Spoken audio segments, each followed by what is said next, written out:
Assalamualaikum warahmatullahi wabarakatuh. Salam sejahtera bagi kita semua. Shalom, Om Swastiastu, Namo Buddhaya, salam kebajikan. Melalui video ini kami akan melakukan praktikum instalasi dan perintah Linux Ubuntu Server untuk memenuhi ujian tengah semester pada mata kuliah Administrasi Jaringan yang diampu oleh Bapak Mahdinul Bahar, Eskom, MPD.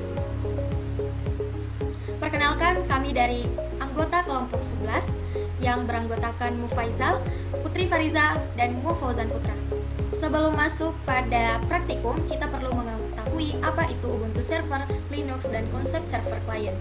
Nah, Linux merupakan sistem operasi berbasis open source yang dikembangkan oleh kernel Linux sebagai inti utamanya. Sedangkan Ubuntu Server adalah salah satu distribusi Linux yang dirancang khusus untuk kebutuhan server dan dikembangkan oleh Canonical Ltd.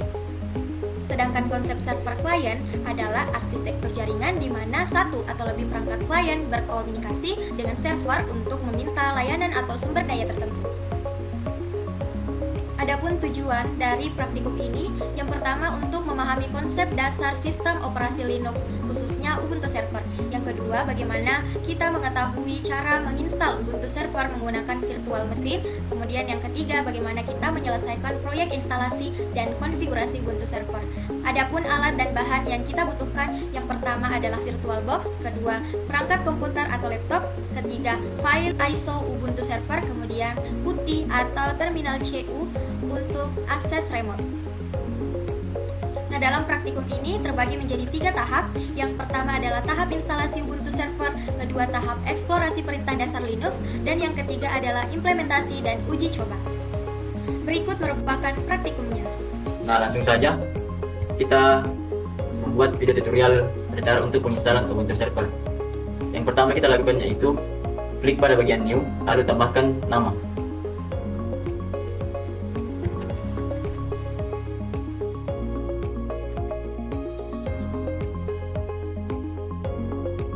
Tambahkan pada file ISO.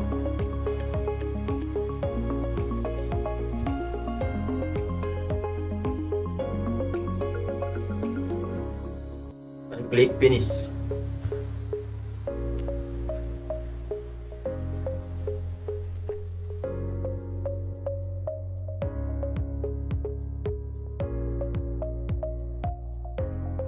Kita tunggu masuk ke proses instalasi Ubuntu Server.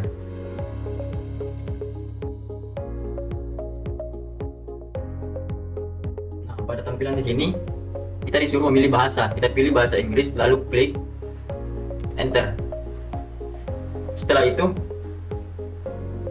kita klik pada continue with your update lalu klik enter. Lalu done. Lalu klik done.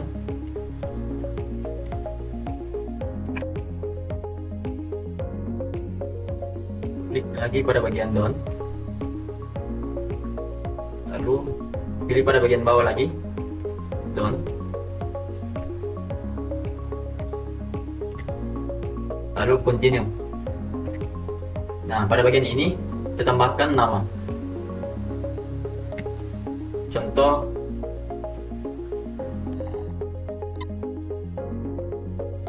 tambahkan password yang ingin kalian tambahkan sesuai keinginan masing-masing.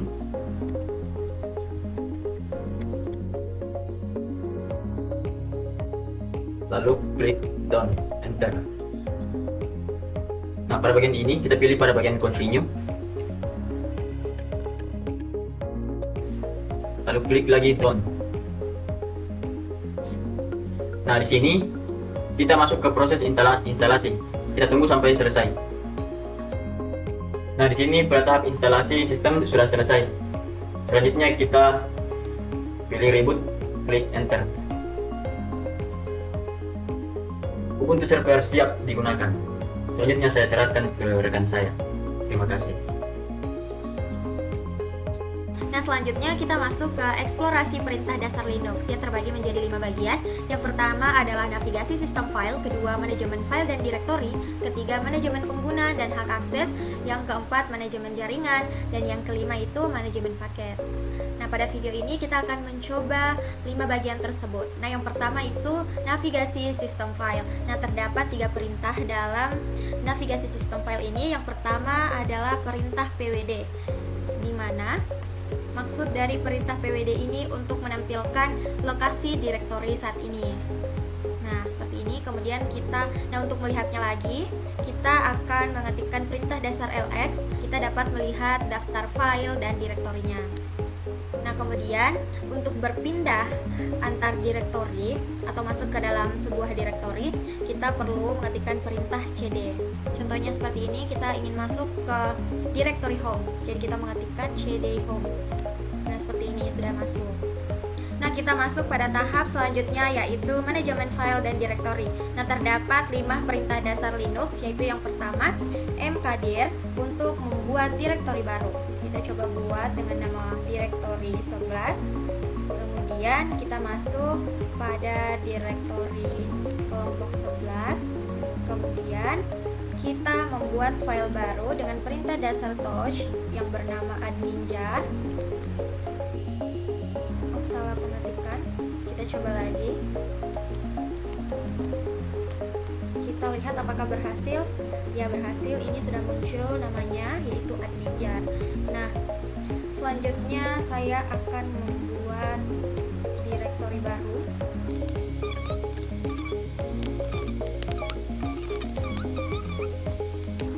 Nah, sebelumnya saya sudah membuat direktori baru yang bernama kelompok 9, di mana alasan saya membuatnya karena untuk menunjukkan bagaimana cara kerja dari perintah yang keempat, yaitu perintah dasar cp untuk menyalin file ataupun direktori. Nah, kita coba masuk ke direktori kelompok 11. Kemudian kita coba salin file yang ada di dalamnya, yaitu nama file adminjar. Kemudian kita pindahkan satu kali dan kita masukkan ke dalam direktori kelompok 9. Nah, kemudian kita akan lihat apakah ini berhasil atau tidak. Kita akan coba lihat ls untuk melihat filenya. Nah, ternyata berhasil. Ini sudah muncul nama file yang sama dengan file di kelompok 11. Nah, sebelumnya saya sudah membuat nama file jaringan di dalam direktori kelompok 11 yang dimana akan dipindahkan ke kelompok 9 dan mengubah nama filenya dengan perintah mv, kemudian nama filenya jaringan, kemudian kita pindahkan ke kelompok 9 dengan nama file adminjar. Nah, kemudian kita akan lihat dan masuk ke dalam direktori kelompok 9. Apakah berhasil atau tidak? Nah, sudah berhasil. Nah, selanjutnya kita masuk pada tahap ketiga, yaitu manajemen pengguna dan hak akses. Nah, di sini ada 4 perintah dasar. Yang pertama itu whoami, yang dimana ini berguna untuk menampilkan pengguna yang sedang login. Kita akan lihat. Nah, di sini ada pengguna root yang sedang login di sini. Nah, kemudian kita akan menggunakan perintah password, mana bertujuan untuk mengubah kata sandi pengguna. Kita masukkan kata sandi barunya. Kemudian kita disuruh untuk mengulang kata sandi baru. Nah, setelah itu kita akan masuk pada perintah ketiga, yaitu chmod, yang dimana di sini kita akan mengatur izin akses filenya dengan mengetikkan kode 755. Ini merupakan direktori yang telah kita buat tadi. Nah, kemudian untuk melihat apakah ini berhasil, nah, sudah. Kemudian kita akan melihat lagi. Nah, kemudian kita masuk pada perintah keempat, yaitu chon, yang dimana ini akan mengubah kepemilikan filenya, yaitu dengan memasukkan username yang sudah ada. Nah, kemudian untuk melihatnya kita akan mengetik ls. Nah, seperti itu. Ini sudah berhasil. Nah, selanjutnya kita masuk pada tahap keempat, yaitu manajemen jaringan, di mana terdapat 3 perintah dasar Linux. Yang pertama itu ada APA, di mana ini bertujuan untuk melihat informasi IP address. Kemudian perintah dasar yang kedua adalah ping 1.1.1.1. di mana ini bertujuan untuk menguji konektivitas jaringan. Nah, setelah itu kita masuk pada perintah dasar yang ketiga, yaitu netstart tool (NP). Kemudian pada tahap kelima yaitu manajemen paket, di mana terdapat 4 perintah dasar, yaitu yang pertama adalah perintah apt update, di mana ini bertujuan untuk memperbaharui daftar paket. Nah, kemudian pada perintah kedua yaitu apt upgrade, di mana ini bertujuan untuk memperbaharui sistem. Kemudian ketik N. Nah, selanjutnya perintah yang ketiga yaitu perintah apt install. Nah, setelah itu kita akan masuk pada perintah terakhir yaitu apt remove, di mana ini bertujuan untuk menghapus paket yang telah kita buat tadi. Kemudian klik ya, dan selesai. Selanjutnya kita akan melakukan implementasi dan uji coba dari perintah-perintah dasar sebelumnya. Nah, yang pertama untuk implementasi dan uji coba, kita akan melakukan akses Ubuntu Server melalui SSH. Nah, yang pertama untuk melakukan akses melalui SSH, kita perlu mengatur di machine, yang mana jika kita melakukan VirtualBox, kita perlu mengatur di machine lalu setting untuk mengubah mode jaringannya. Itu di bagian network kita pilih attach to-nya itu menjadi bridge adapter dan name atau nama adapternya itu kita ke WiFi. Oke, selanjutnya jika sudah mengatur untuk mode jaringannya, kita akan mengecek terkait layanan SSH di Ubuntu server kita. Nah, jika kita belum memiliki SSH server di paket SSH di Ubuntu server kita dapat install terlebih dahulu dengan perintah apt install open ssh strip server. Nah, dalam hal ini server saya sudah memiliki paket open SSH server. Maka selanjutnya saya akan mengecek status dari SSH server. Nah, dengan perintah systemctl status SSH. Nah, di status SSH di sini dia keaktifannya itu inactive atau dead, berarti statusnya sedang tidak aktif. Maka kita perlu mengaktifkannya dengan perintah systemctl start SSH. Nah, kemudian kita cek lagi statusnya. Nah, kita bisa lihat bahwa status SSH-nya sudah aktif dan running. Yang sebelumnya inactive dead, sekarang menjadi aktif dan running.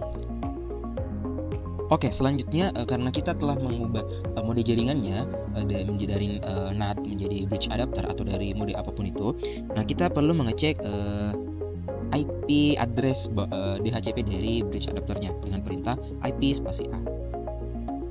Nah, kita bisa lihat IP default di DHCP-nya itu ada 192.168.1.3 dengan prefix 24. Nah, selanjutnya kita akan mengecek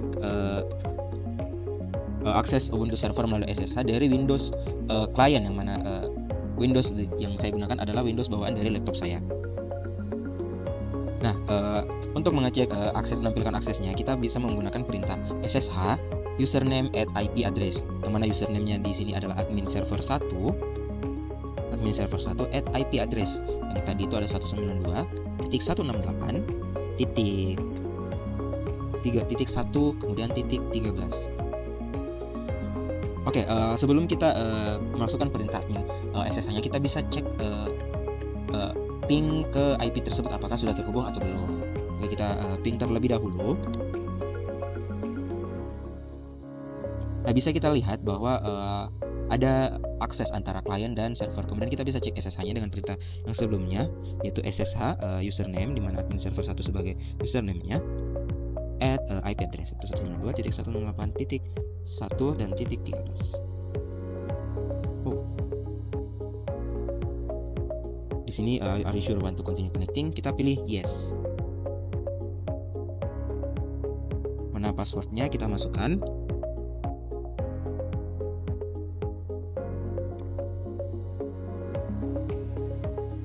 Nah, jadi password yang kita masukkan itu adalah password server kita tadi. Nah, di sini kita bisa lihat bahwa kita bisa mengakses servernya melalui klien dengan SSH server atau Secure Shell admin server 1 yang merupakan server dari Ubuntu. Oke, selanjutnya kita akan mengelola pengguna dan hak akses. Nah, yang mana kita akan menambahkan pengguna baru. Di sini pengguna baru akan saya berikan nama admin server 5 karena saya sudah punya akun-akun sebelumnya. Jadi saya akan menambahkan admin server 5 dengan perintah. Ini kita clear dulu. Dengan perintah add user admin server 5. Nah, di sini ada perintah untuk memasukkan password yang baru. Jadi kita passwordnya agar tidak pusing, kita berikan password 123 saja. Kita retype. Full name-nya kita berikan admin server 5 saja juga ya. Server 5. Room number-nya kita bisa skip. Lanjut. Apakah informasi benar? Yes. Nah, di sini sudah ada server yang user baru yang kita bisa gunakan, yaitu admin server 5. Oke, selanjutnya kita akan memberikan hak sudo atau hak super user do untuk akun kita ini, yang mana kita bisa menggunakan perintah. Kita bisa menggunakan perintah sudo usermod min aj sudo admin server 5. Jadi ini merupakan pemberian hak super user dulu ke admin server 5 untuk menjalankan perintah administratif. Kita bisa lihat di apakah sudah punya akses dengan perintah id server 5 atau id admin server 5. Sini kita bisa lihat dia sudah ada hak sudonya. Kemudian kita cek daftar pengguna hak sudo, apakah benar-benar admin server 5 ini sudah punya hak sudo ya. Jadi kita bisa melihat perintah G10, kemudian group sudo untuk melihatkan user apa saja yang sudah mempunyai hak super user. Nah, di sini kita bisa lihat akun-akun yang sudah mempunyai hak super user, yaitu admin server 1, admin server 3, dan juga admin server 5 yang barusan kita buat sebelumnya. Nah, kemudian kita dapat menambahkan grup admin untuk server 5. Kita masukkan perintah grup add admin, kemudian user add admin admin server 5.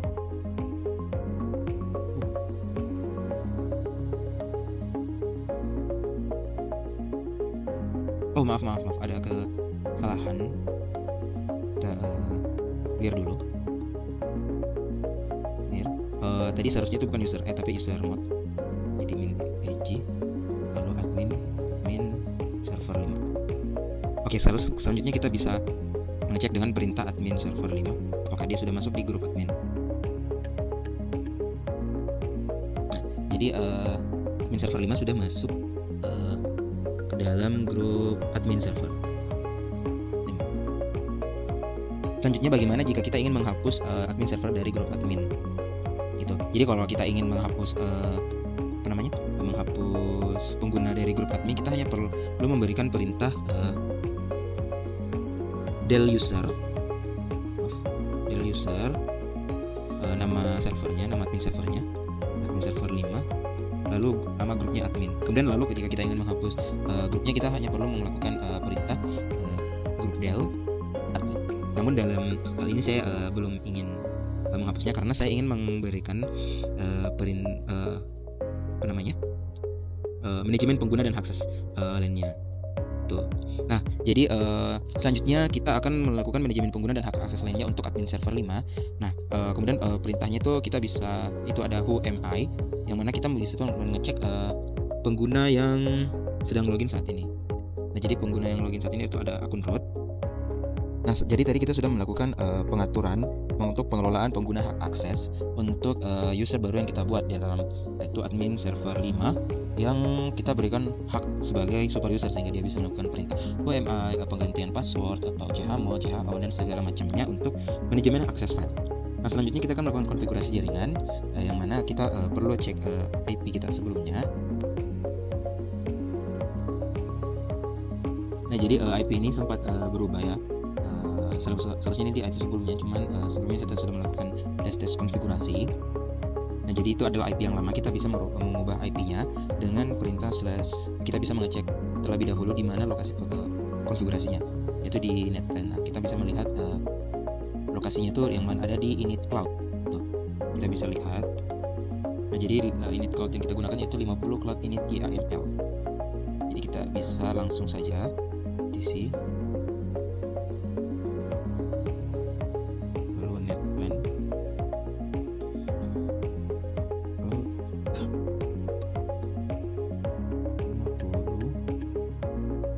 load init YAML.